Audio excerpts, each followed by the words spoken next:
Welcome back, everybody, to the Vedic Wisdom Festival. After our first break, in the morning, we heard Swami Brahmavidananda, and we also heard Sonali talk about Shrine, and we saw the children chanting the 15th verse, the 15th chapter of the Bhagavad Gita. It was a wonderful beginning to the Vedic Wisdom Festival, especially considering that it's Bhagavad Gita Jayanti.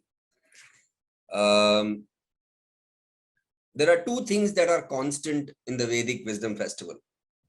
One is me, Suresh Balakrishna, and the other is Dr.R.Parthasarathy. One of the reasons for this is that the kind of feedback we get every time we invite Dr. Parthasarathy to speak, we don't have a choice but to go back to him and request him to come back for the next session. Some of you all, I'm sure, have attended the Vedic Wisdom Festival and have heard him speaking. But for those uninitiated, let me tell you a little bit about Dr. R. Parthasarathy. Dr. Parthasarathy is a practicing Ayurveda Vaidya, and he is the Chief Medical Officer of the SDJ Ayurvedalaya in Anaikatti, Coimbatore, Tamilnadu. Dr. Parthasarathy completed his 6-year Ayurveda training from the reputed Ayurveda College of Ayurveda Pharmacy, affiliated to Dr. MGR Medical University. He later completed his post-graduation certificate in good clinical practices from Bangalore with top ranks. In 2014, Pujya Swami Dayananda Saraswati entrusted him with the independent responsibility of setting up the SDJ Ayurvedalaya under the aegis of Sruti Seva Trust. Prior to this, Dr. Parthasarathy was heading the International Training Academy and Mangarai Branch Hospital of Arya Vaidya Pharmacy and served as the course director for programs organized in collaboration with universities and institutions in Brazil, Chile, Japan, Switzerland, USA, Argentina, Spain, Indonesia, and India. Dr. Parthasarathy, incidentally, is also has mastery in Sanskrit language and can converse fluently in Sanskrit. In the last 14 years, he has delivered more than 3,500 hours of lectures on various topics of Ayurveda to more than 10,000 people that include Ayurveda and allopathy medical doctors, Indian Forest Service officers in the Ministry of Environment, and so on and so forth. And he has traveled extensively to promote Ayurveda to these countries: Brazil, Argentina, Chile, France, USA, and all that I read out. Dr. Parthasarathy was honored with the prestigious title of Illustrious Guest in 2013 by the National University of Medicine, Rosario, Argentina, subsequent to the 2-week workshop on integrating Ayurveda in daily medical practice for 150 doctors at the university. Dr. Parthasarathy is immensely passionate about propagating authentic and undiluted Ayurveda concepts of ahara and vihara to common man to solve the current day problem of information overload, fads, and fallacies. Over the years, he has mastered the art of delivering complex concepts in a clear and understandable format to empower people with wisdom. His mission is to make people learn Ayurveda as against learning about Ayurveda. So last evening, as is my practice, I called up Dr. Parthasarathy, to tell him, Dr. Parthasarathy, I've been introducing you for 3 years. Of course, I will talk about your wonderful achievements and your background and the wonderful work you're doing with Ayurveda. But can I say something new about you? Because I'd like to say something new about you, since this is the 3rd time I'm introducing you. And he, quietly, being the self-effacing person that he is, said, I am also learning Carnatic music, and I've started learning Mridangam in the last 4 years. Not to lose an opportunity, I jumped up and said, so will you sing 2 lines for us? And he said, well, that is the last time you will invite me for the Vedic Wisdom Festival if you ask me to sing. So he said, no, I will not, I do not wish to sing. But since he was going to talk about Dinacharya, what he said he would do is he would chant a couple of shlokas from the Dinacharya chapter of the Ashtanga Hridaya, a classical text of the Ayurveda. So when he finishes this session, I'm going to ask him, where does he get the time to do so many lectures, to teach Ayurveda, to practice Ayurveda, to heal people, to come to the Vedic Wisdom Festival regularly, talk to us, and learn Carnatic music and Mridangam? But that's for a question that I will hold later. As for now, Dr. Parthasarathy, thank you so much once again, and we are all really looking forward to hearing from you. Dr. Parthasarathy on Dinacharya and Ayurveda for daily life. Thank you.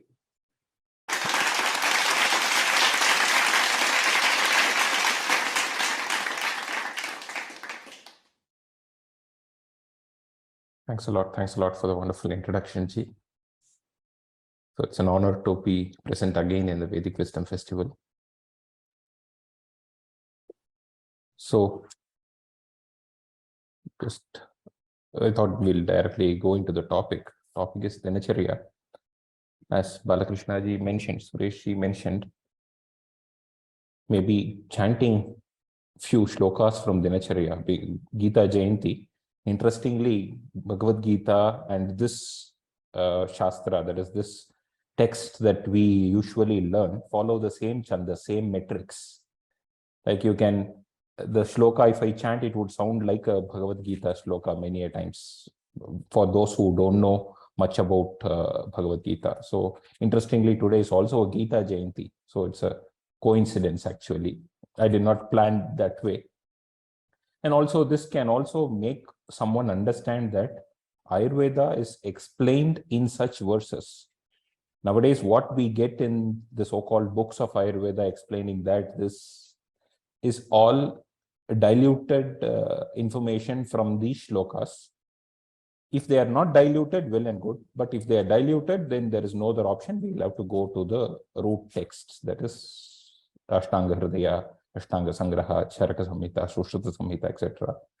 So just for you to familiarize how this shlokas are enumerated in the Shastra, maybe a few shlokas from Dinacharya. So this is the second chapter in the textbook called Ashtanga Hridaya. And there are so many shlokas, I'm just going to chant few of them. Our discussion is primarily revolving around these shlokas. And there are few other shlokas, but primarily it will revolve around these shlokas. So let's begin the chanting. It also serves as a prayer actually for us. Ragadi rogan satatan shaktan asheshakaya prasritan asheshan autsukya moha ratidan jagahana yo puro Vaidya namostu tasmai. Guru Ganeshabhyam namaha. Athato Dinacharya Adhyayam Vyakyasyamaha Itihas Mahuratreyadayo Maharshayaha. Brahme Muhurta Uttishtet Swasto Rakshartamayushaha Sharira Chintam Nirvartya Krita Shaucha Vidhistataha Arkanyagrodha Khadira Karanjaka Kubhadikam Pratar Bhuktva Cha Mridvagram Kashaya Katutiktakam Kaninyagra Samastholyam Pragunam Dwadashangulam Bhakshaye Danta Davanam Danta Mamsanya Bhadayan Nadyadajirna Vamatu Kasa Shwasajvararditi Trishnasya Paka Hrinnetra Shirak Karnamayi Chatat Sauviramanjanam Nityam Hitamakshnostato Bhajet Lochanetena Bhavata Susnigdhagana Pakshmani Vyaktatrivarne Vimale Manogni Sukshmadarshane Chakshustejo Mayam Tasya Visesha Atsleshmato Bhayam Yojayet Saptaratre Smat Shravanarthe Rasanjanam Tato Navana Gandusha Dhumatambula Bhagbavet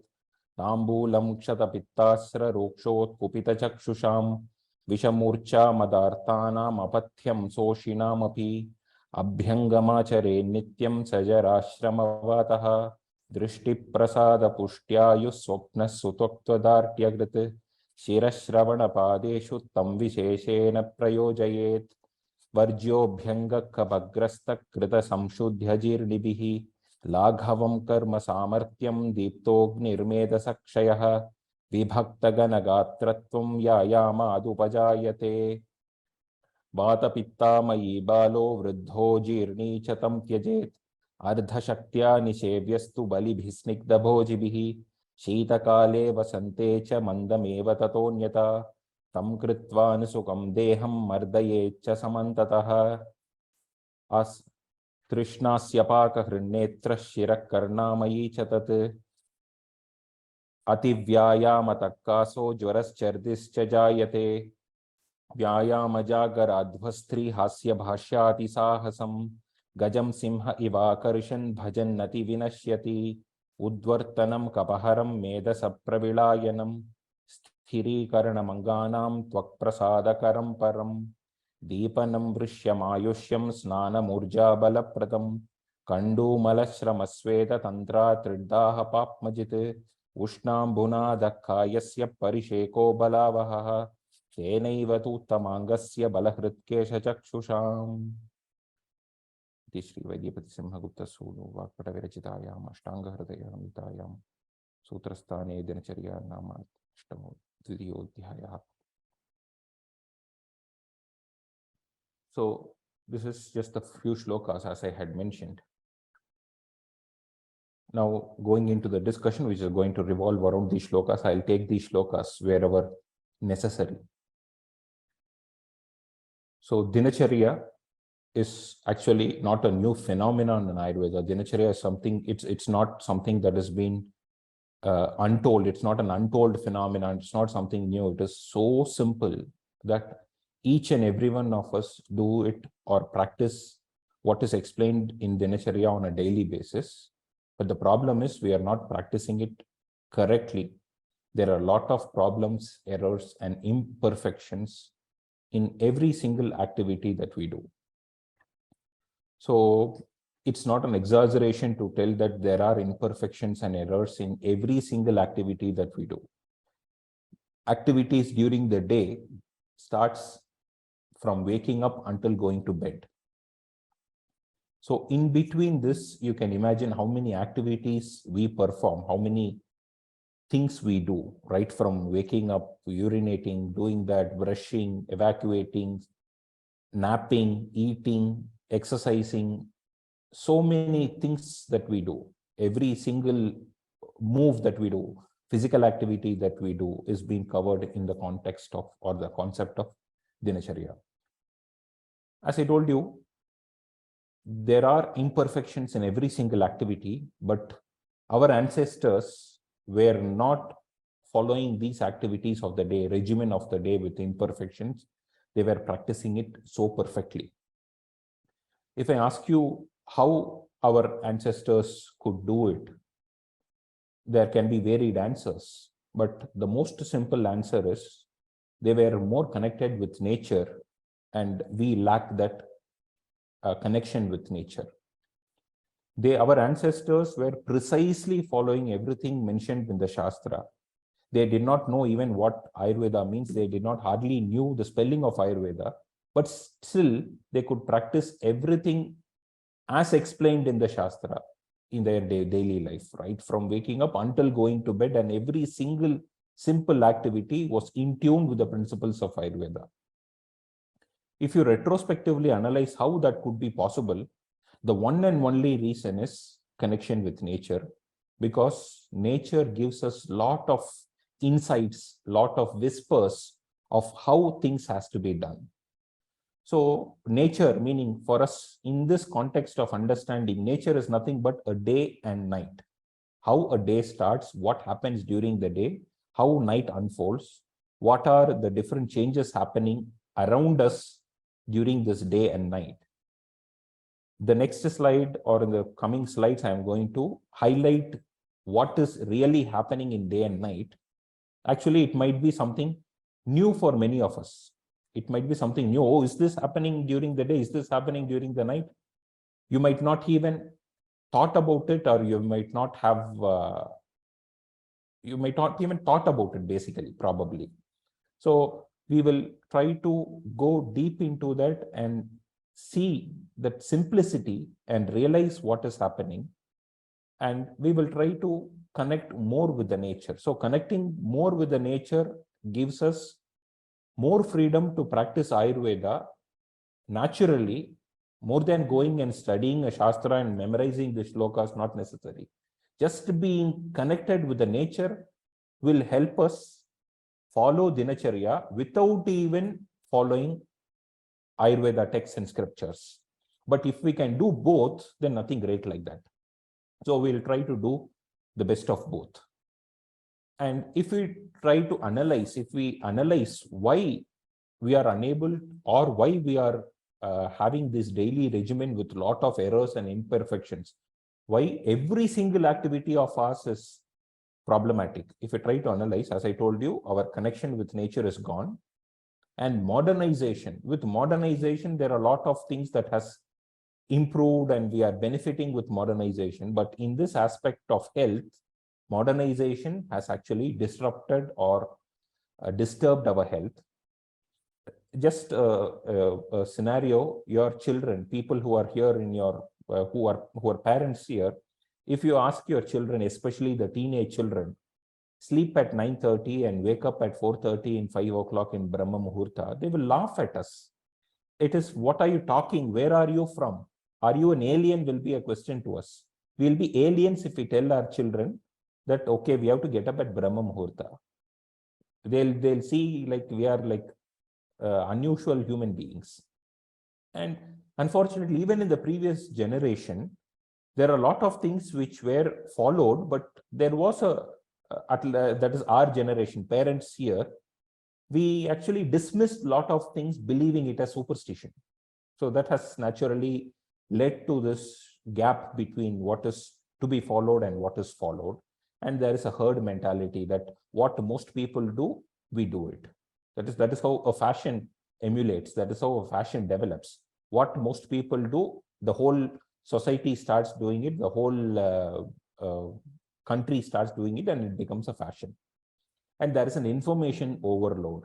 Actually, just to take a simple example, the Shastra does not recommend anyone to drink anything warm as a first thing in the morning. It will be a surprise for most of you.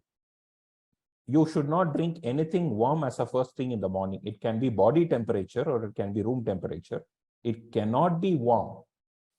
But now you see so much of things, propagation happening around it. Drink warm water with honey, add a dash of lemon to it, add some cinnamon powder to it, cardamom to it, pepper to it, and whatnot. This is all, each one is having their own theory. If you drink this, it will gush out your cancer cells, it will gush out your toxins, your digestion will improve. There is a list of positive things that people are attributing to this. Just information overload. Just if we take one example of what to drink at empty stomach in the morning, if we Google search, we will know. We have information, but we don't have wisdom. People are behind information. People are least bothered about wisdom and knowledge. That's a problem. And marketing and branding. How many of us would go to a supermarket and buy a brand of a soap or a brand of a washing powder, which we have never heard of? Hardly. We are behind this branding and marketing, and this branding and marketing has taken over everything. That is, we were brushing with our teeth, with our fingers, and we used some twigs. And we were using salt, we were using ash and so many things. Charcoal were used. They brought brush was branded. We were fascinated.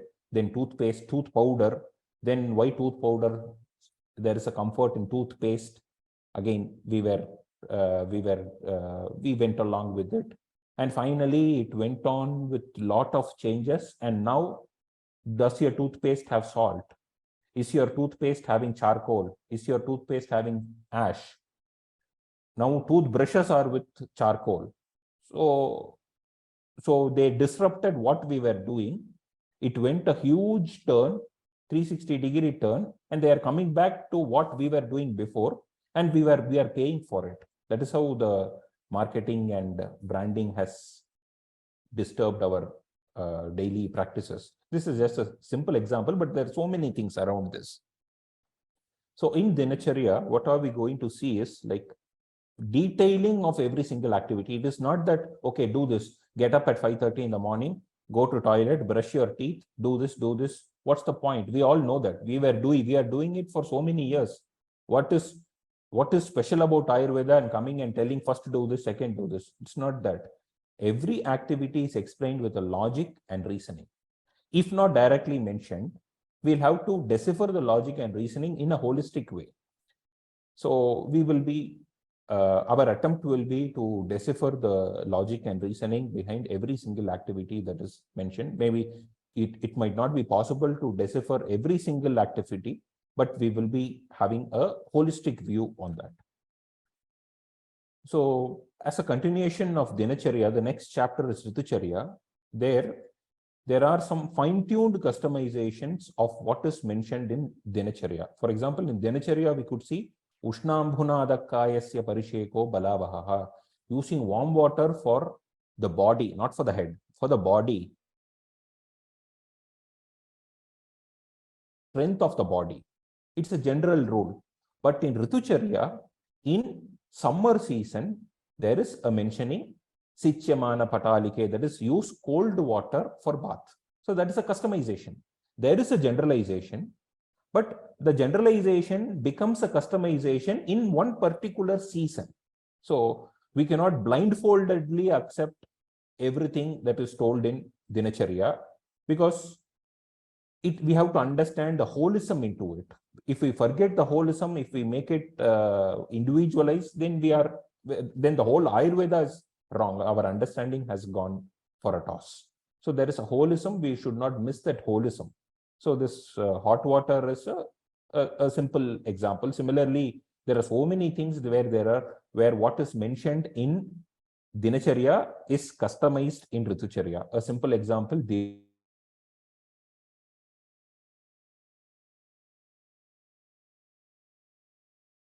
Ritucharya, we get a customization. In winters, you have a provision to sleep during the day, the summer siesta that people do.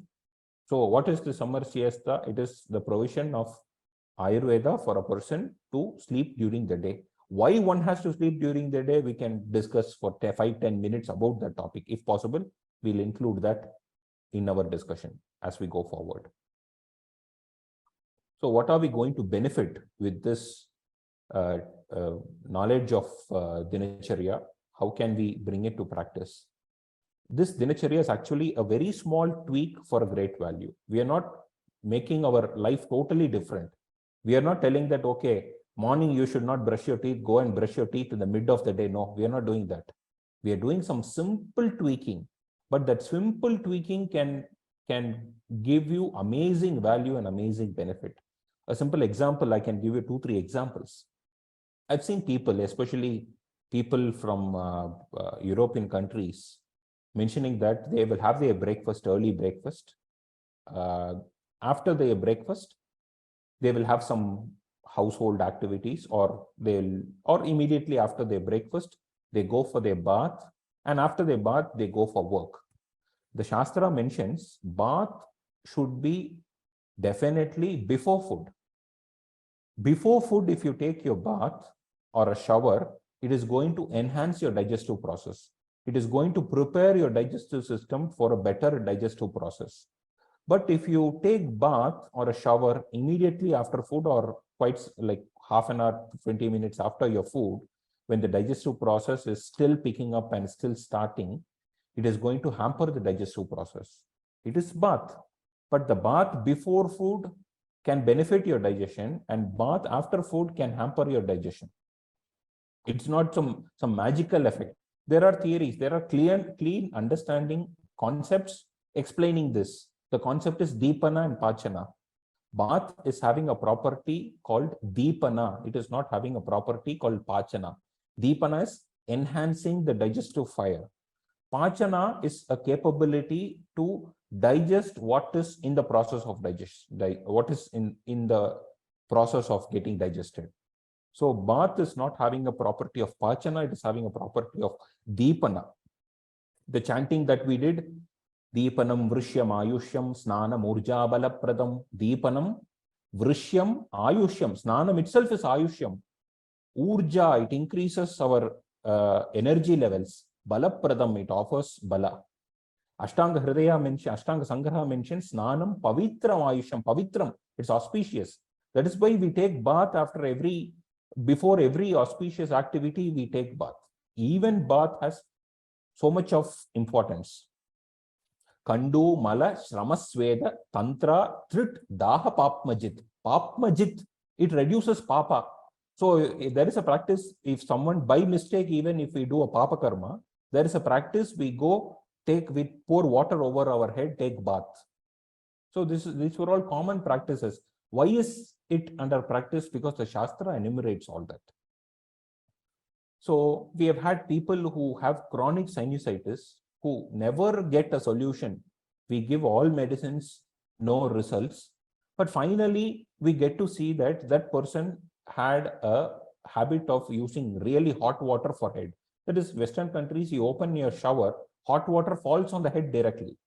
But the Shastra tells, Ushnambuna adakaya is fine. Ushnambu, the hot water for the body is fine.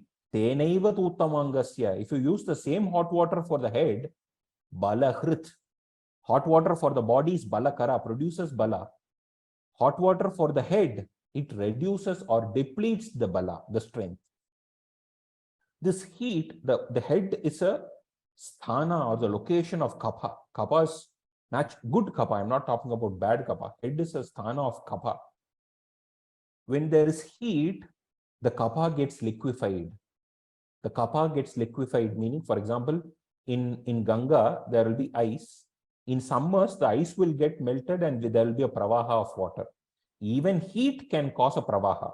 Similarly, the hot water for the head will cause a pravaha of this kapha. People can have running nose, people can have sinusitis if they are constantly exposing the head to heat, hot water. The Shastra contradicts that. So simple practice of changing hot water for the head bath to a normal temperature water or a slightly tepid water for the head bath can even solve chronic sinusitis in people. Sleeping in a reclined posture, that is sleeping meaning day sleep. Day sleep in a reclined posture. If you remember how your grandfather used to sleep in the afternoon, after meal, he will not go and take a bed for rest. He will be sitting in a reclined chair. There will be one reclined easy chair in front of all the houses where our grandparents would be sleeping. Why did they not take the comfort of going and sleeping on the bed? Why did they opt to sleep in a reclined chair? Because the Shastra explains, after food, if you lie down and sleep, there is an unwanted kapha, unnecessary kapha which gets accumulated, which does not happen in a reclined posture. A simple change of posture. Lying down flat increases kapha after food. Lying down and sleeping flat after food increases kapha, but sleeping in a reclined chair does not produce. So see how simple the tweaking would be and how great the value would be. And coming to the other benefit, prevention of non-communicable diseases. Nowadays, this non-communicable disease is the buzz of the health industry actually. WHO gives a statistics that 74% of people who die because of non-communicable diseases. For those of you who don't know what these non-communicable diseases are, this is diabetes, hypertension, cancer, lung problems, lung infection, etc. These are the non-communicable diseases. Previously, these were all called as lifestyle disorders. Now they are grouping it in a bigger scale called non-communicable diseases.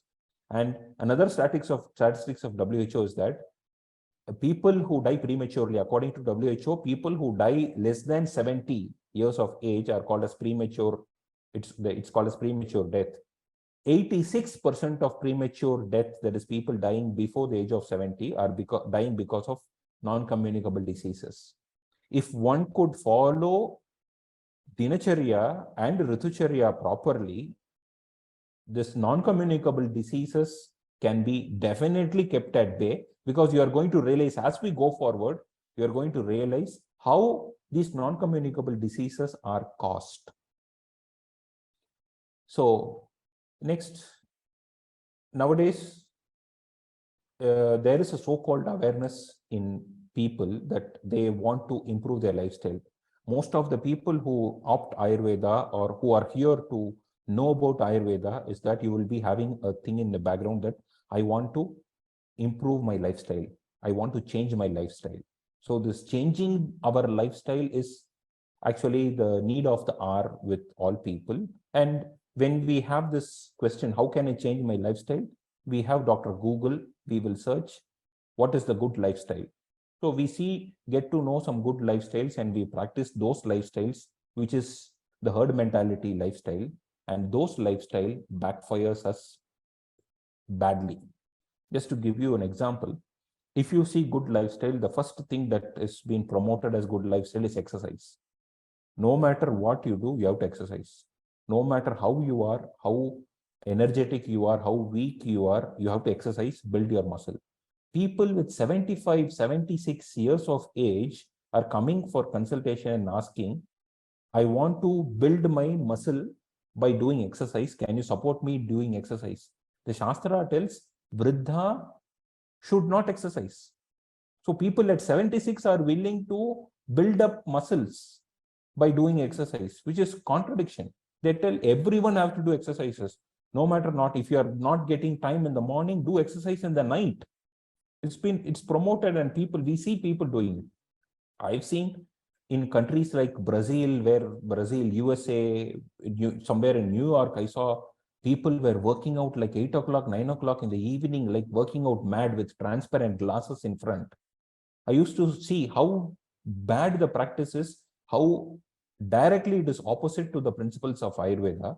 But now I see in the outskirts of Coimbatore, there is a gym where people are doing 9 o'clock, 10 o'clock exercise, and it is supposedly a 24-hour open gym. People can go even in the midnight to do exercise, it seems. How bad it is, we are going to see in the next slide. So in the present day scenario, in the modern scenario, the so-called lifestyle changes are having a negative impact. So understanding what really a good lifestyle is matters a lot, and that is going to be the mission of this session too. So, of course, we don't see such diagrammatic explanations in the Shastra. We get only shlokas, the couplets. So this is a genuine attempt to decode the information of the Shastra in a diagrammatic way for the sake of easy understanding. That's it. I might be wrong somewhere in decoding the Shastra to a diagrammatic way. I may have some shortcomings also, but this is an attempt. So this is going to be the prime focus of today's session. The whole session is going to revolve around this, and all that I'm going to do is with this. So we'll take some good 5-10 minutes to understand this topic in this slide with the diagram. To start with, let us understand the right side of the chart as day and the left side of the chart as night. Okay, so the right side of the chart, there is a question regarding drinking of warm water in the morning. Of course, I'm going to address Doctor, what we will do is we will take the questions at the end of the session. That will be great. We've got a time, we've got a separate time allocated, and yes, we will ask all the questions at the end. Yes, sure. So you can consider the right part of the chart as day and left part of the chart as night. So as we all know, the day is governed by the sun, or the day is taken care by the sun, and the night is governed by the moon, which we all very well know. And being a Vedanta community, I can take it for granted that you all must be knowing what Sattva, Rajas, and Tamas is. I am taking it for granted.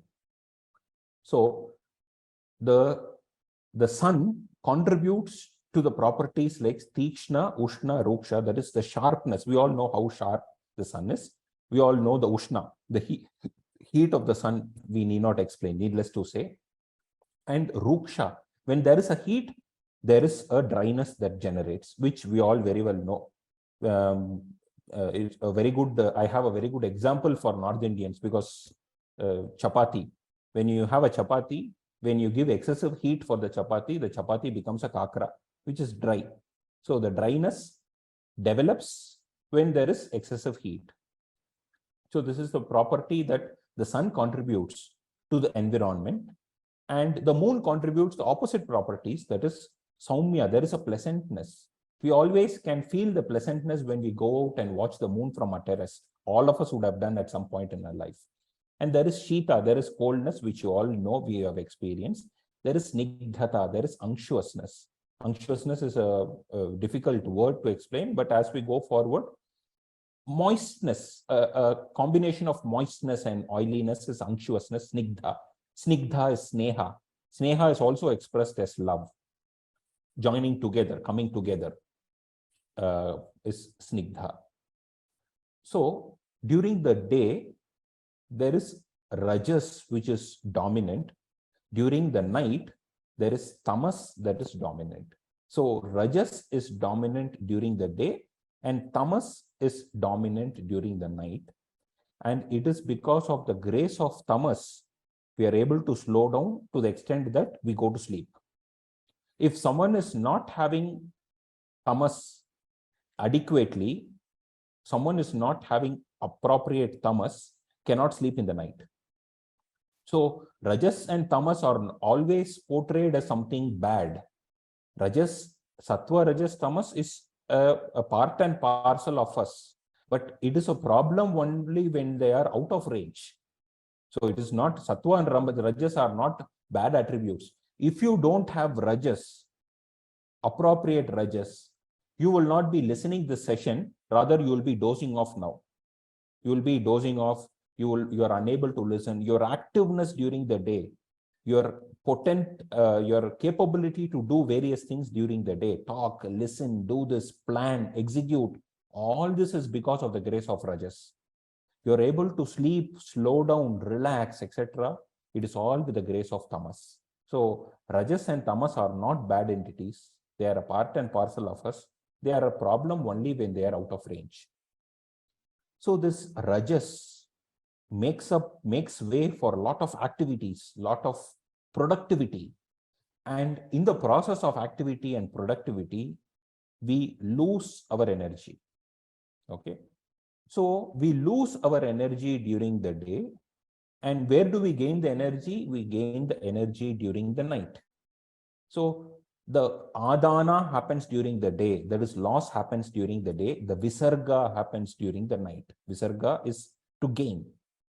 So this gaining mechanism is enabled by the properties of moon, snigdha, coming together, joining together, building up. Anabolism, etc. is happening during the night.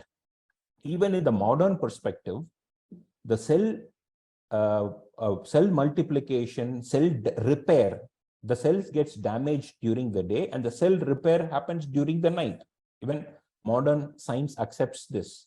So the cell repair can be considered as the gain or the energy gain. It is like the common example that I would usually quote is like our cell phone being put for a charge. When we put our cell phone for a charge, if the charger switchboard is okay, if the charger wire is okay, if the cell phone battery is okay, morning when we get up, we will get 100% battery.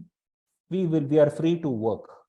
But when we get up in the morning, the cell phone charger did not work. When we have 20% battery, we will be carrying the charger. We will be always on the lookout for a charging socket. Wherever we go, we will be talking and we will be on the lookout for a charger socket to charge our phone wherever possible. This is what happens when a person doesn't sleep well in the night. The gaining process doesn't happen. And what happens during the days, whenever there is a chance, the person will doze off. They will be writing. We have seen people writing and sleeping. You would have seen people listening and sleeping during the day, but we can also see people writing and sleeping, sitting, writing and sleeping during the day. So if someone is having a dire necessity to sleep and doze off during the day, it means that your rajas principle is not working properly. Your tamas principle is inappropriately working during the day, or in other way around, your gaining process did not happen appropriately in the night. So the body is coping up with some rest during the day. If you are not resting, if you are fighting your body without sleeping, you wash your face, drink coffee, and do all this, again, you are damaging your body. It's a mechanism, the body's mechanism to find that rest, to nap, or find, whenever you find time, sleep and take that energy, what you have lost during the night. But if you are doing an inappropriate activity by drinking coffee, taking caffeine and smoking or whatever it is to keep yourself awake, you are making the vicious cycle bigger and bigger. It is a vicious trap, I would call. So night is a period where one is definitely supposed to sleep. Day is a period where one is supposed to be active and energetic. Let us go into the nuances of the day. I'll take another 5 minutes with this chart. Say the day starts at 6 a.m. That is sunrise at 6 a.m. and sun will tentatively consider that sun rises at 6 a.m. Sun sets at 6 p.m. for this chart understanding purpose. So the sun rises at 6 a.m. and the first part of the day is a pleasant part of the day where you will see all the flowers are pleasant, everything around us are pleasant. In fact, there is some coldness, but there is also a pleasantness with the cold. We can enjoy the coldness of the morning. But actually, the day doesn't start with sunrise. This day starts 1.5 to 2 hours before sunrise. That is the Brahma Muhurta. You will see all the living creatures except the human beings will be awake at early in the morning. We have discussed about it in one of our previous sessions also, getting up at Brahma Muhurta. We are not going to the details of getting up at Brahma Muhurta in this particular session, but still getting up before sunrise, nature is giving us a whisper that everything is fresh, energetic, etc. In fact, the Shastra mentions an activity called Chankramana. Chankramana is a relaxed walking before sunrise. Relaxed walking is not for the sake of physical activity, it's not exercise. It is gaining the energy of the environment. So that is Chankramana, that is explained before sunrise. And every single living being, except there are exceptions like dogs, etc. They have a different dharma to protect us during the night. So they will be sleeping during the day. That's different. Exceptions are always there for everything. But 90%, 99% of the living beings, except human beings, are awake, fresh, energetic. We can hear the sounds of the birds, etc. during this Brahma Muhurta period. And the day again doesn't end at 6 p.m. The day extends half a yama, 1.5 hours, even after sunset. So I'm going to discuss that when we are in the context of food, that extension of the day after sunset, we'll be discussing in a different point. So here you might have a doubt that, okay, you told about Rajas, you told about Tamas, and what is Sattva doing? Is there Sattva at all during the day? Is Sattva there in the environment, or is Sattva is there in the nature? Yes, there is Sattva in the nature, and it is this speciality of this Sattva which could make such contrast change between day and night. If you see, the day phenomenon, night phenomenon are contrasts. Here it is hot, it is cold. Here it is unctuous, that is dry. Here it is sharp, active, there it is pleasant, slow down. It's a total contrast. So how is this night getting converted into a day? Is this a magic? It is not a magic. It is the Sattva that enables such contrast transformation of the night into a day. It is that Sattva which enables the contrast transformation of a day into the night. So if Sattva is not appropriate, a person is always, nagging. A person is unable to get up in the morning. Should I again go for work? It's so lethargic for me in the morning, etc., etc. All this feeling is when a person has a diminished Sattva. So I hope you understood the Sattva, Rajas, and Tamas phenomenon in the day and night. And it is using this phenomenon, the following topics are enumerated. I'm going to use this chart at least 3-4 times in the session to make you understand the Dinacharya that we are going to discuss here. So first part of the day, that is the first quarter, I would call, maybe not quarter, the first part of the day, that is roughly from 6 a.m. to 10 a.m. It is a Kapha dominant period of the day where the night is not completely transformed, but slowly getting transferred to the day. There is no heat. Sun is there, but we don't feel the heat much. There is still pleasantness. There is a pleasantness of Kapha. Things are getting into normalcy mode. And midday between 10 and 2 p.m., everything is at its peak. Now we are in the Pitta period of the time where everything is at its peak. The sun is at its peak. We are able to work well. We are fully focused. Everything is, all our physical work we are able to do. And very shortly, you will be experiencing restlessness in the community because you are all hungry. Because everything is active, including hunger. Everything starts to get to its peak, including hunger gets to its peak. In a short while, you will be experiencing it. Practical session. So after this pitta, the vata dominates late in the evening. Late in the evening session, you will be seeing, today evening there are sessions, you will be noticing that you get little less interested in the session. You will be forcing yourself. You will become more restless. And if at all it becomes cold in the evening, you will not be in a position to enjoy the coldness. Rather, that will be an irritating coldness. The morning coldness will be a pleasant coldness. If at all the evenings are cold, it will be an irritating coldness. You get tired, you get weak. You imagine how you come from your office, how you will be sitting on the couch. Oh my God, you'll be like exhausted, totally exhausted, because we understood that there is a loss, there is adana that is happening in the process of utilizing your process of your day being active. You utilize your energy, you utilize what is gained during the night, and at the end of the day, last part of the day, you have utilized everything.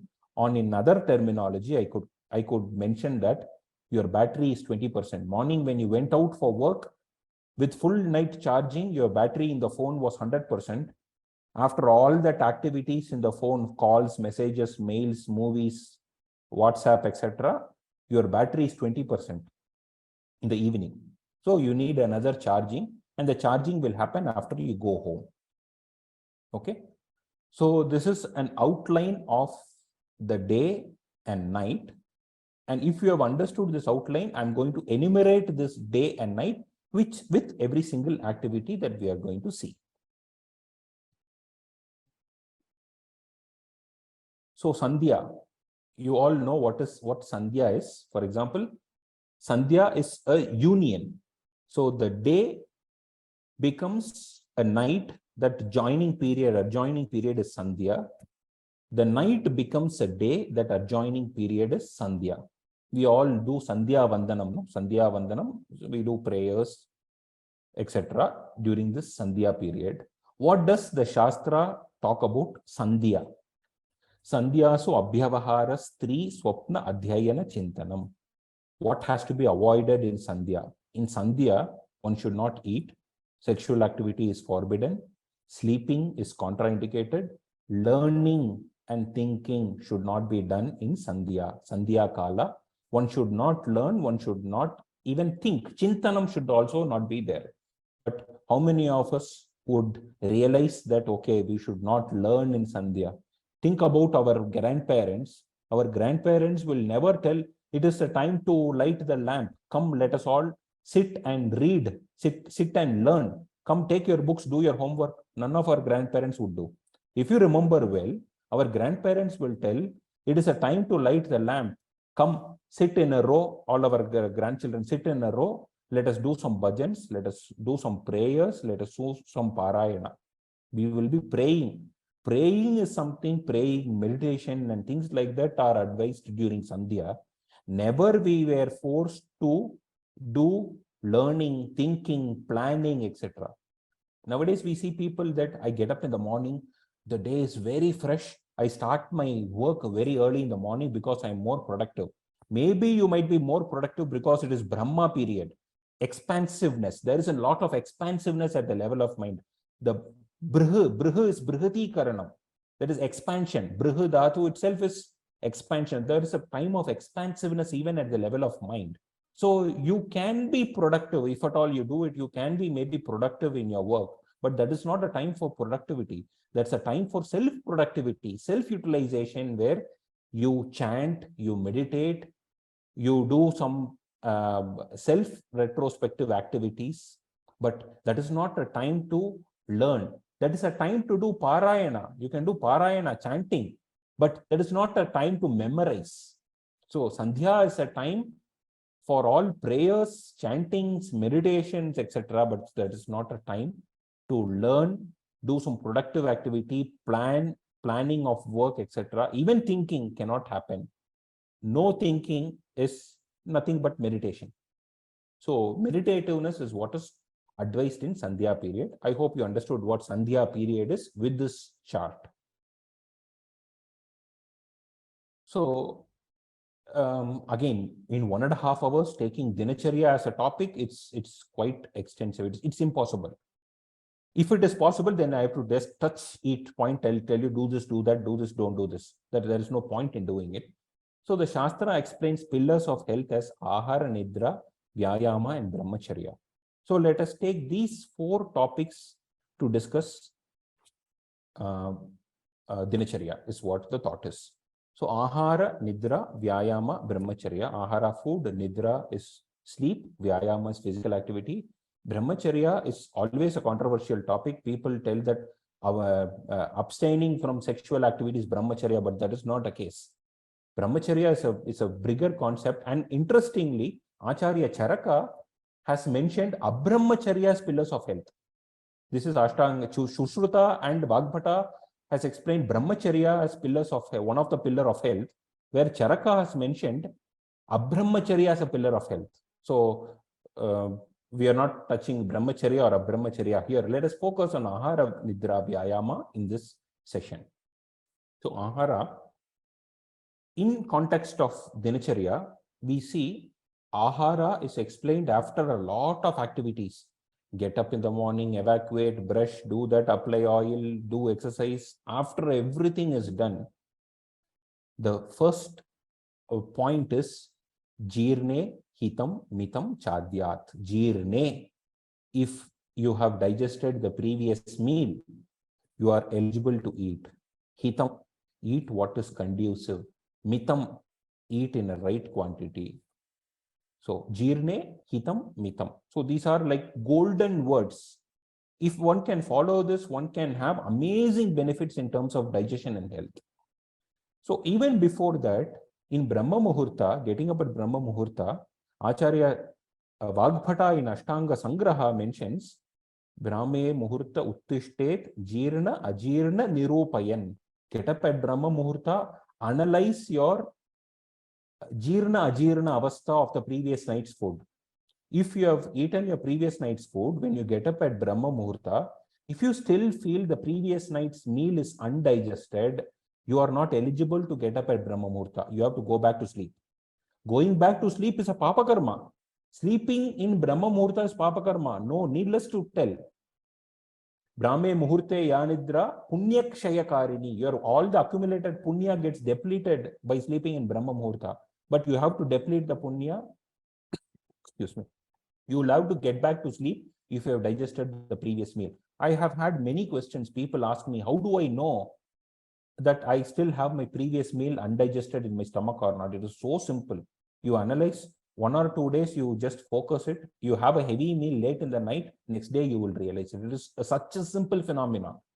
It is to the extent that we have disconnected from observing ourselves, to the extent that people are not even realizing what hunger is. People many times ask what hunger is, how does it feel? To that extent we have gone. So only if your previous night's meal is digested properly, you are eligible to get up at Brahma Muhurta. If not, you have to sleep longer, get it digested, and then wake up. And in multiple instances, even brushing teeth, exercising, it is contraindicated if a person has indigestion. Meaning that there are multiple points during the day, in the morning, where the Shastra is as making sure that your previous meal is digested.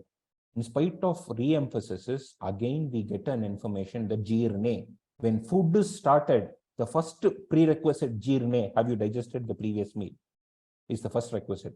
And if you have digested the previous meal, you are hungry. Hunger is such a simple phenomenon that arises after the digestion of the previous meal. Mitam, I told you, appropriate quantity. Then what is appropriate quantity is again a theory which has been confused a lot. People have a lot of speculations about this also. It's such a simple phenomenon, but we have a lot of confusions around it. And the Shastra mentions that 2/4 of our stomach should be dedicated for solid food, 1/4 of the stomach should be dedicated for liquid food, and 1/4 should be free for the movement of Vatadi doshas.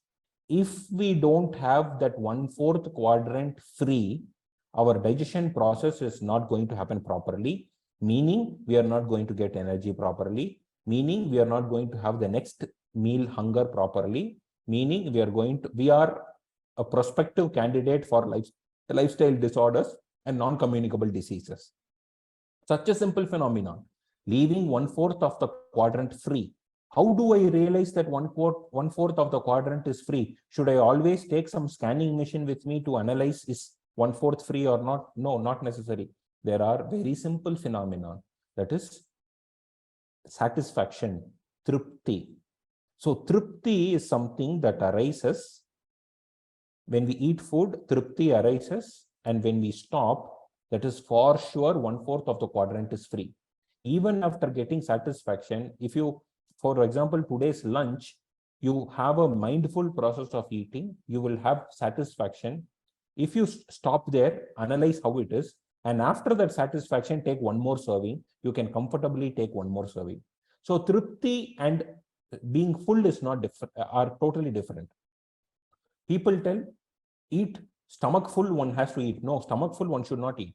There should be free. We have to stop at satisfaction. And unfortunately, the satisfaction or trupti gets completely disrupted if we don't have a mindful process of eating. Imagine eating a popcorn in a movie theater, sitting with friends and eating a meal. We will not arrive at satisfaction at all. We will be full until throat. We are not satisfied yet. We are looking for something else. So here is 1/4 of the quadrant should be dedicated for water, as I mentioned you. If I ask you a question, is 1/4 of the quadrant of a stomach, will it be full with, will it be satisfied with all type of meals? The answer would be no. That is, putting it in a different way, if we take some liquid-based food like porridge, etc., by taking that food, when we stop at satisfaction, half of our stomach is satisfied with solid food and 1/4 would be liquid food. Say if you are having something like idli, dosa, chapati, and vegetables, sabji, etc., there is no way water contribution is there. So drinking water during the meal comes into picture. There is a huge misconception that people tell you should never ever touch water when you are consuming meal. You should not have a glass of water when you eat food. It is absolutely a wrong phenomenon, because the Shastra mentions Bhojane chamrutam vari, bhojanante vishapradam. Bhojane, during the meal, the vari, water is amrita. Bhojanante, at the end of the meal, it is vishapradam. It is like visha. So at the end of the meal, if I drink water, is it going to turn as poison? No, that is where the gap is. I'll explain with a simple phenomenon here. Say if you have completed your meal. So today I am having idli and idli chutney sambar. I had idli chutney sambar. I am stopping at satisfaction, which means I have filled 3/4 of my quadrant. Actually, my 3/4 of the quadrant should have been filled with water. But I have not consumed water. I have consumed only idli chutney sambar. So my 3/4 of my stomach is not full with the liquid component. There is a demand of water that comes in. Naturally, you will feel like drinking water. Now, people force themselves not drinking, but without that water component, digestion cannot happen. So after the satisfaction, if I end up drinking 1 glass or 2 glasses of water, I am going to fill up the 4th quadrant. If I fill up the 4th quadrant, the digestion is going to be hampered. The whole process can lead to ama, which can be considered as visha. So drinking water after food directly is not visha. Drinking water after filling up the 3/4 of your stomach and the water that you drink after food, which is contributing to the 4th quadrant, can be serving as a visha. It can be the cause of the lifestyle disorders or the non-communicable disease and so on. Such a simple thing, drinking water with food. But how many of us do it? We are afraid of drinking water with food because of the information overload, controversial informations. Dharma Shastra mentions about serving water during meals. If water should not be drunk during meals, why should one serve water during meal? There is no sense, no? If the Dharma Shastra mentions we have to serve water during meal, then it means that one has to drink water during meal. But it should not be in a huge quantity. It should not be in a gulp. It should be in a smaller quantity. So rules in dietetics, that is, the food has to be Shadrasam Madhuraprayam. Shadrasam is all 6 days, Madhuraprayam predominance of sweet. We have discussed about this in the previous session also. You can get into that. There should be a predominance of vegetables and pulse in the meal. Shaka avaran, there should not be a predominance of vegetable and pulse. Shaka avaran na bhuyashtam kadayet. The food should not have a predominance of rice, should not have a predominance of vegetables and pulses. Unfortunately, the present day modern plate is a big bowl of vegetables and pulses like dal, etc., and a small katori of rice, where our grandparents used to have the ghee. That is the size of the cup we are using for rice. So we're going to see that as we go forward. I'm going to justify that with our traditional practices in few minutes. Food should be liquid or semi-solid in nature. Food should be laghu, light to digest. Snigdha, there should be unctuousness in the food. This zero fat diet is a horrible thing nowadays. Food should have a snigdha. In fact, our forefathers, even if they prepare something very dry, for example, idli, which has no oil or ghee content into it, or a fulka which has no oil or ghee content into it, they will add ghee to that and make it unctuous. We will make a hole in the idli, pour sesame oil or ghee into it and eat, because there is no oil content. If it is a dosa, there will be some oil snigdhata. But in idli, it will not be there, to the extent that even in the modern concept of salad dressing, there is some oil. So there is always a snigdha content required. Ushna, food should be warm to touch. There should be reduced amla, lavana, katu rasa. Amla, sour, lavana, salty, katu, spicy. I'm going to explain with a picture. Jirne ashniyat, I told you, you have to eat only after the previous meal is completely digested. Ajalpan, ahasan, tanmana, bhunjita. Do not talk, no laughing, no socializing. Tanmana, bhunjita, there should be a meditative process. Natishtet, navadet, annam nanindyat.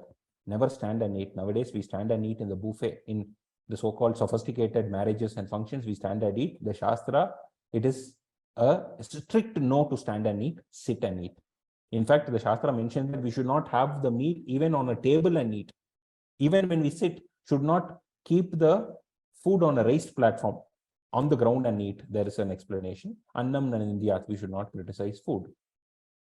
Now I am bringing 3 pictures of South Indian meals, because I know more of South Indian meals. I'm taking those examples. A Tamil Nadu meal, a Kerala meal, and maybe a Karnataka meal. We can include Andhra meal also.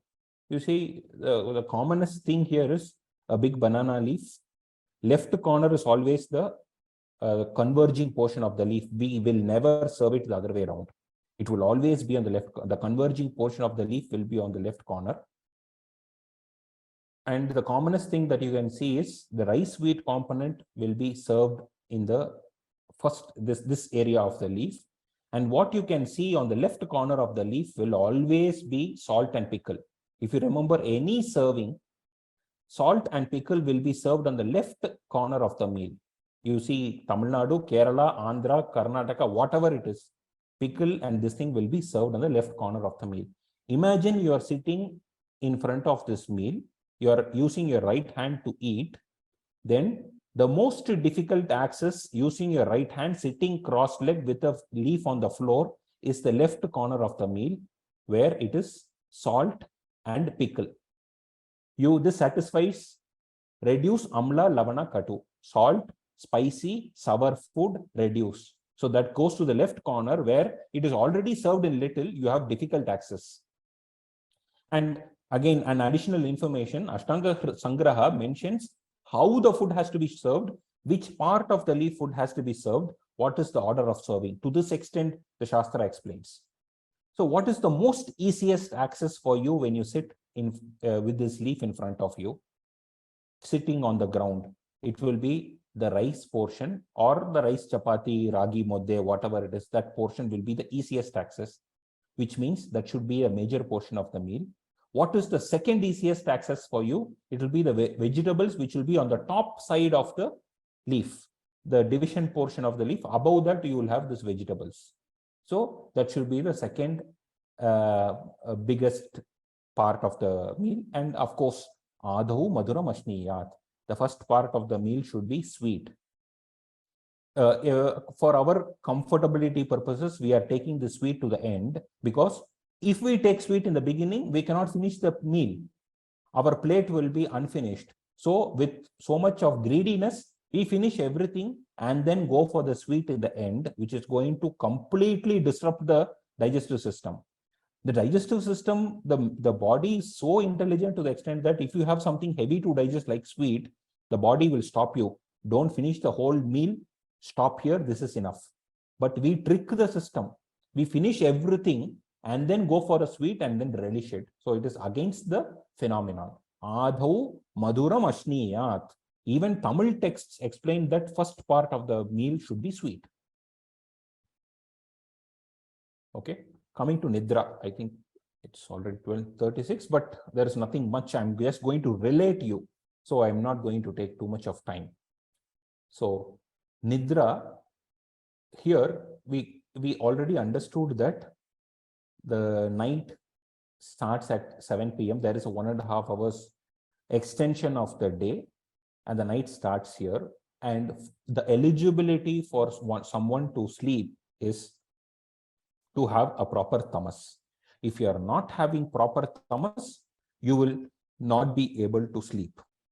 So that tamas accumulation, or we have to prepare for that proper tamas right after sunset, or at least right after 7 p.m. We have to prepare for the tamas to accumulate so that we sleep.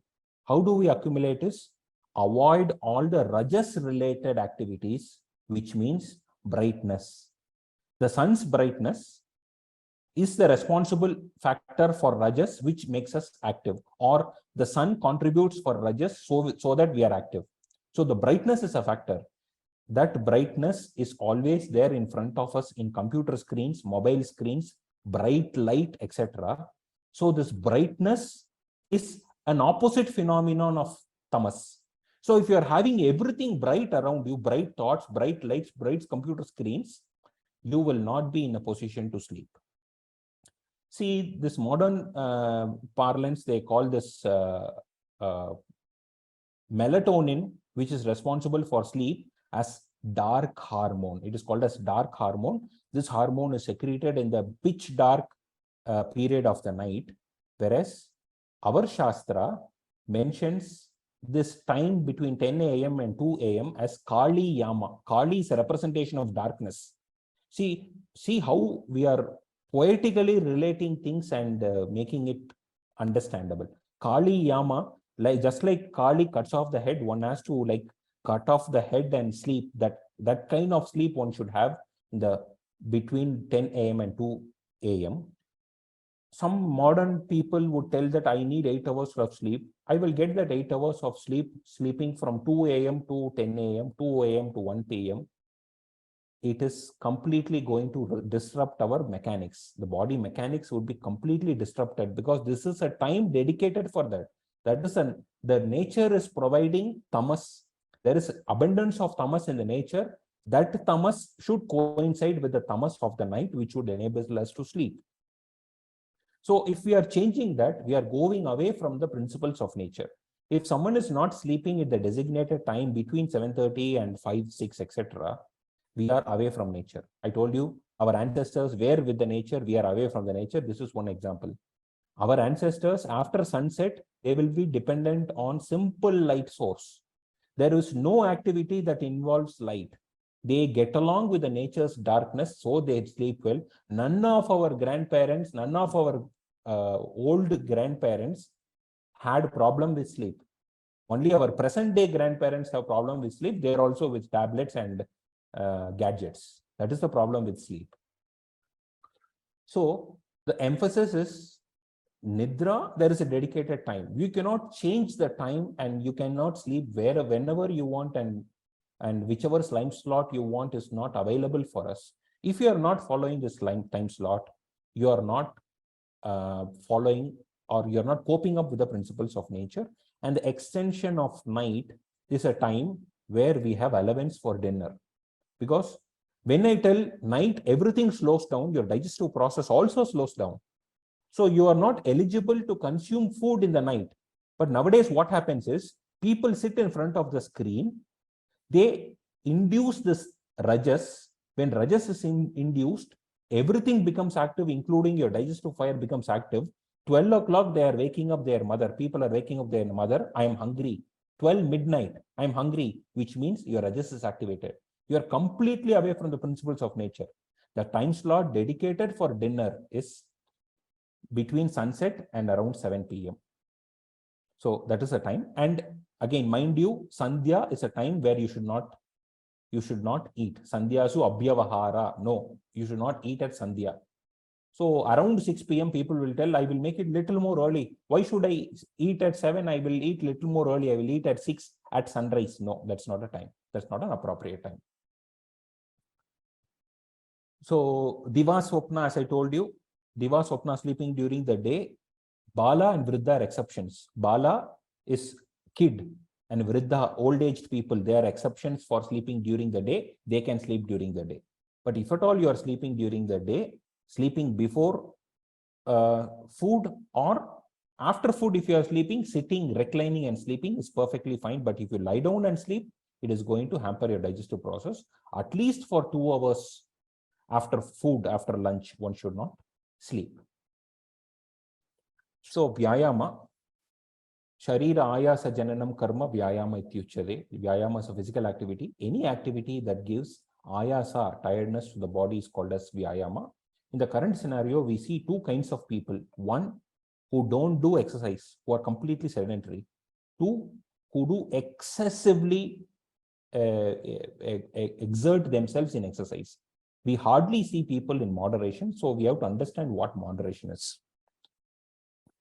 Going to the definition of Vyayama, we chanted in the beginning, Laghavam Karma Samarthyam, Deeptognir Medasakshayaha. Laghavam. Laghavam is lightness. One has to experience lightness at the end of exercise.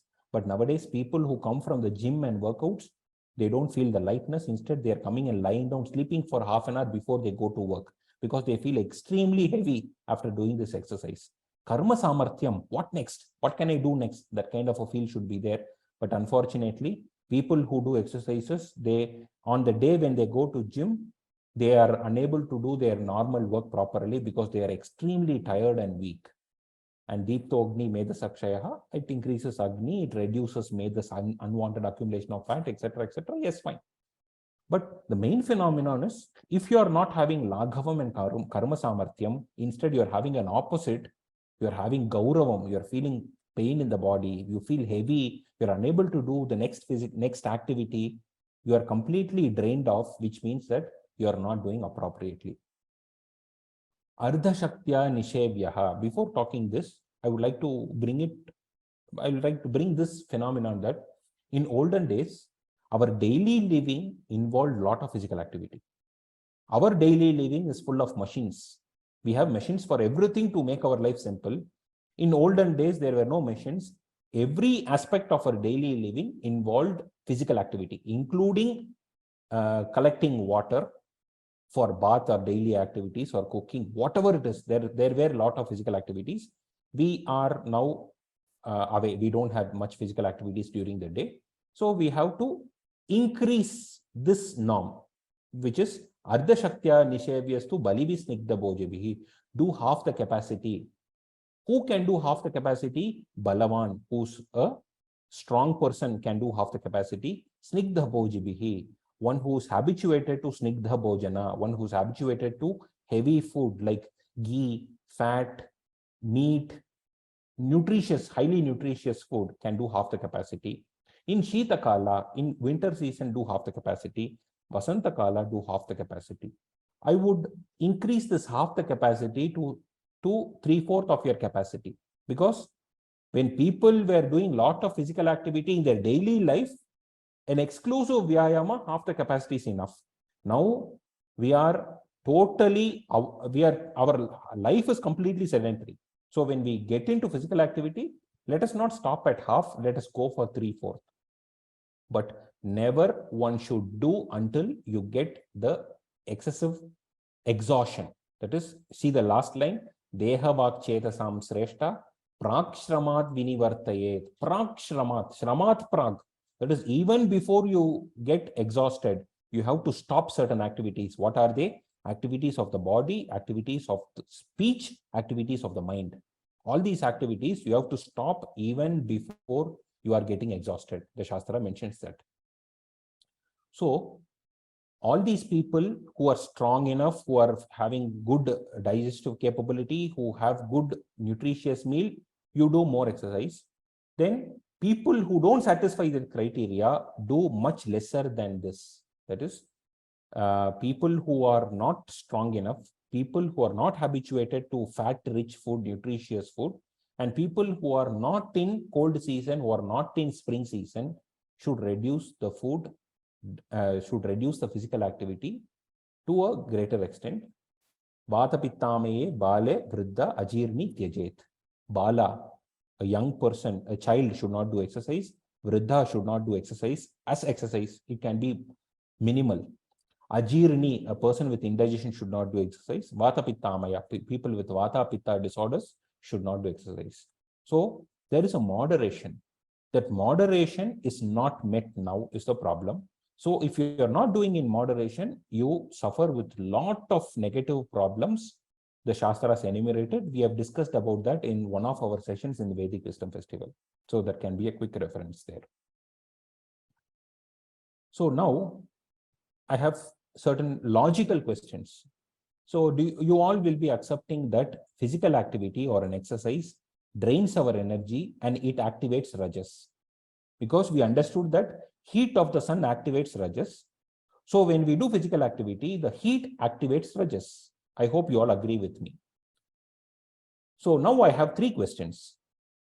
So is activating Rajas good during the night? Second question, is draining activity good during evening? That is the Vata period of the evening.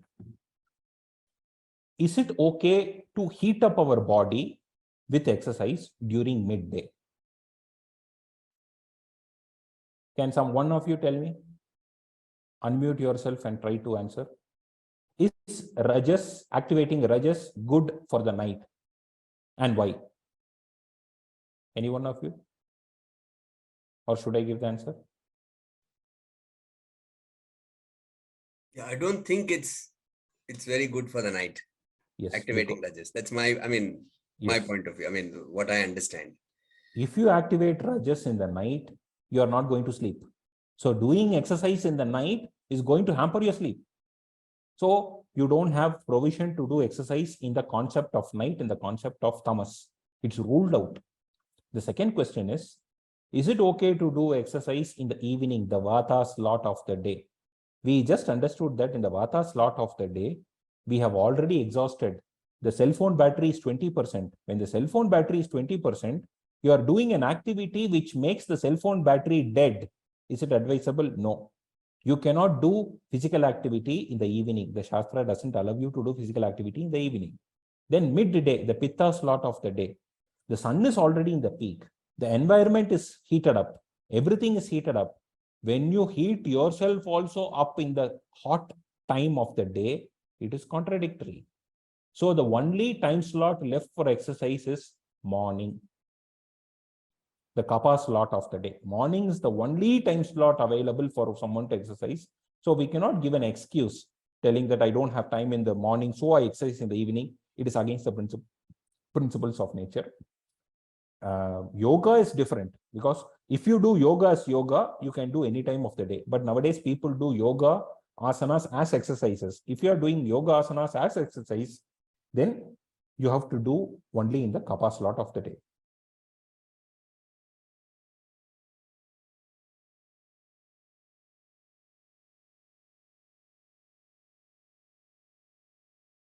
So we have pretty much covered ahara, nidra and vyayama.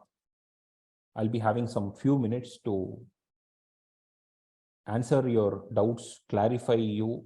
And I just wanted to know, did you understand how the connection between nature and human being evolves? How we have to be connected? And this gives an answer how our ancestors could do, our forefathers could do every single activity as enumerated in the Shastra, because they were connected. For example, if we are connected with nature, we know when one has to do, what one has to do, when one should not do. what one should not do. All that is well understood. We get a lot of whispers from nature. Only when we get disconnected, we are puzzled, we are dependent upon Google, and in Google we have everything. And for a modern science, internet is the best source, internet is the best medium to learn. But coming to Shastras, Ayurveda, Vedanta, etc., internet is the worst place. That is reading some random articles, reading some random books, etc., for Indian Shastra, Indian knowledge systems. It can be any of our Indian knowledge system, may it be astronomy, Nakshatra Vidya, astrology, Ayurveda, Dhanu Shastra, whatever it is. Internet is a bad place. Maybe you can take guidance from internet, but you should have a guru directing. Without a guru, this becomes nonsense. Without a teacher, this is invalid. What you get in internet is an invalid information. It's just an information overload. So let me be open for questions and give clarity if at all they have any doubts.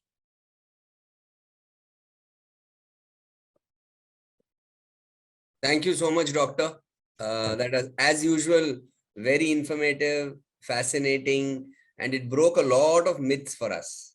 When you say it the way you say it with the chart and all, it seems so, it's so logical and it is so easy to understand. Sometimes you're scratching your head and wondering, why didn't this strike you earlier and why aren't you practicing a lot of it? Okay. But the way you say it, it sounds so, the way you put it about nature and the way it demands you to do certain things at certain times, it looks very simple and right when you say it, but you keep asking yourself why we are not practicing it.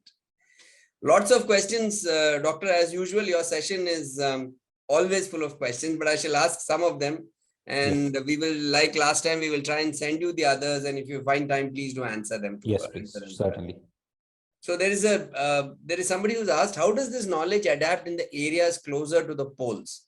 For example, here where I live in Estonia, she says, the sun rises around 9 and sets at 3:30. Right now it is winter. In summer, it is vice versa. Sunrise takes place around 3:30 a.m. and sets at 11 a.m. Yeah. So what modifications, if any, does colder climate bring along? Yes. And speaking on this lines, actually, Ayurveda is not a Shastra that is for Indians or people in the Bharat, or to use the Shastra is absolutely not an idea. Ayurveda is a universal phenomenon first. It can be utilized for persons anywhere in the world. And there should be, this is not a rigid phenomenon that, okay, this sunrise to sunset is not a rigid phenomenon. We have to adapt and adjust it according to the region. That becomes more evident in the next chapter that I had mentioned about Ritucharya. There, Shastra explains how the day is longer, how the night is shorter, how the night is longer and how the day is shorter, what kind of adaptations we should do. This is one part of the answer. Other part of the answer, the Shastra also enumerates the ideal places for human living and non-ideal places for human living. So poles, going closer to the poles, are non-ideal places for human existence in those days, where we could not have a temperature regulated environment, where modern scientific inventions, I would call modern scientific inventions primarily, makes living possible many a times, or makes living easier many a times in extreme zones. So when we are in extreme zones, we have to either take insights from the diverse theory, or we have to create exceptions. Just to give an alternate example, as per the Shastra, one has to be completely awake, one has to completely sleep in the night and be awake during the day if we are following the principles of nature. But in the current scenario, or even in those days, it is not possible. There would be so much of people who will be working in the night. They have the work that demands night. There, if you properly utilize the phenomenon, if you properly utilize the concept, you can derive a solution for a person to be completely working in the night, completely sleeping during the day. Reverse of the principle of nature possible, but it has to be conceptually executed. So that kind of conceptual execution would be possible, but it's very difficult to give one line answer or directive on this in this. forum at present.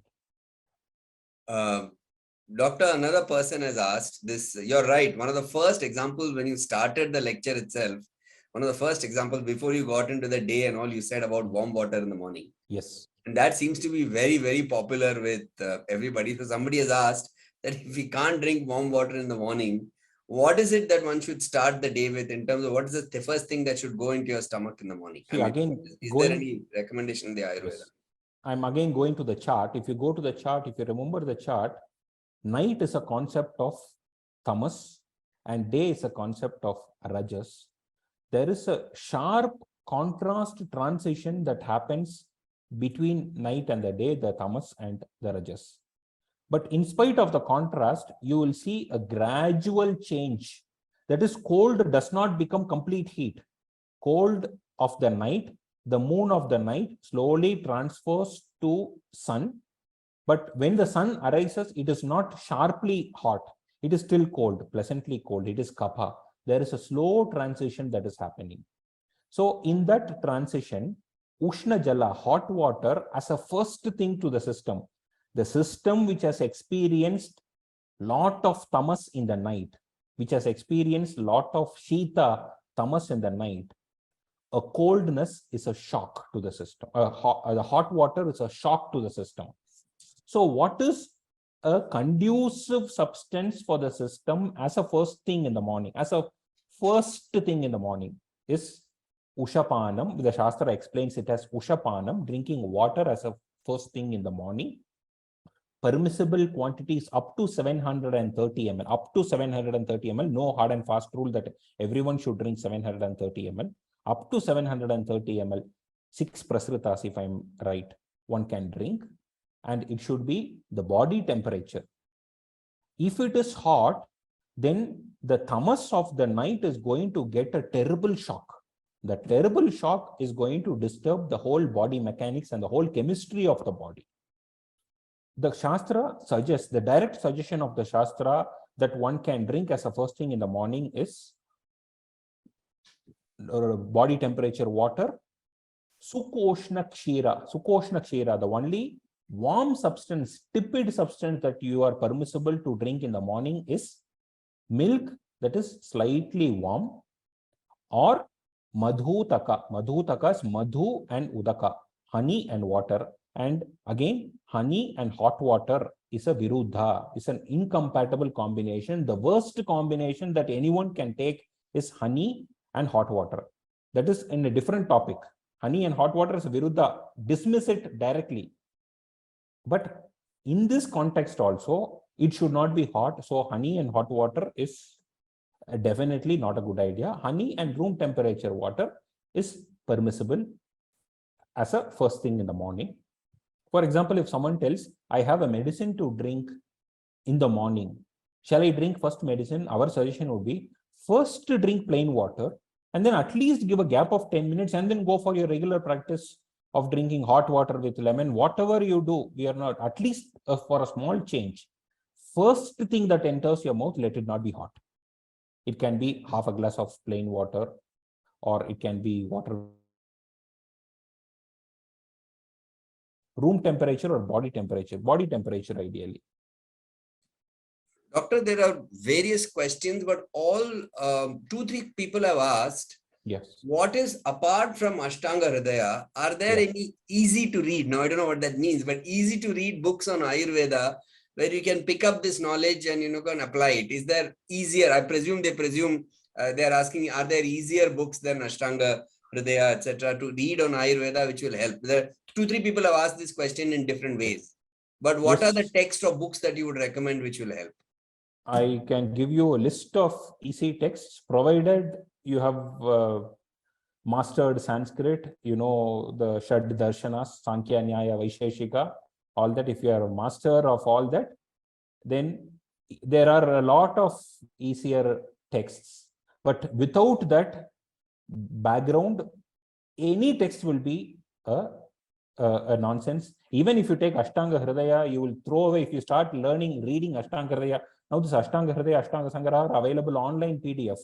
If you start reading it, you will dismiss Ayurveda. You will tell Ayurveda is nonsense because there is a direction. One has to be directed. The direction can be possible only with the help of a teacher. If not, everything that you see in the text will be nonsense. And bringing Ayurveda, Ashtanga, Hridaya, or whatever Ayurveda concepts into a book, at least for me, it's an impossible task. It's very difficult. So then a It can be corollary taught. so then a corollary to that would be, what is a good place to go and study Ayurveda? What will be the good, you would recommend good places that you can go and study this science better with a teacher? You have to prepare yourself to start this process of studying Ayurveda. Preparing meaning getting into the basic concepts of Sanskrit, Nyaya, Vaisheshika, etc. If you are willing to learn Ayurveda as Ayurveda, that is what I mentioned in the first thing. People, if you are interested to learn about Ayurveda, you have multiple options. If you want to learn Ayurveda, there are only few options. Learning about Ayurveda and learning Ayurveda is different. Doctor, there are other questions about more explanation on Sandhya timing. What does it include? What can we do? The other questions on Rajas, Tamas, Sattva, Rajas, Tamas, etc., which we will send to you because we are ahead. We're almost out of time. But as usual, Doctor, you were very definitive, and that shows the command you have over your subject and your knowledge. And there was no fancy footwork in your talk at all. It was just completely, clear, yes, no. There was no maybe at all in your conversation, which gives a lot of confidence to listeners as to what they're listening to, and gives a lot of confidence to people that they're doing the right thing or they are not doing the right thing. Therefore, they need to do the right thing. But I cannot sign off and say thank you to you, because without a word from Swamiji, and Swamiji, I'm sure, has been listening, he's been smiling. I can see him throughout and nodding, very affirmatively right through. So Swamiji, over to you. Doctor, a brilliant lecture. Pranam, Swamiji. I'm very, very happy to have you here. Thank you so much. And I would suggest something along with thanking you. Yes, Swamiji. For the masses, introduce them to the idea of Ayurveda, about Ayurveda, not studying Ayurveda. Okay. But some general knowledge about Ayurveda. Either maybe you have your videos, or maybe you can write something in the future. Okay. Where they have a general idea. Like how your talk today about Dinacharya. This is something very valuable information. So of course, we will be putting up your video on our website as a Vedic Wisdom Festival with your permission, of course. But something like this, because there is so much of, as you said, on Google, so much available. So half of it nonsensical in any traditional field. So, whether we could give them some good information. Definitely. Study it, of course. They are not students of Ayurveda. They are lay people who wants to have some idea so that they can live their life. Of course, if they want a treatment, they have to come to a doctor. There is nothing like self-medication. Okay, I have a heart problem, I'll take Arjun Chal and take it. That doesn't work. You have to go to a doctor for it.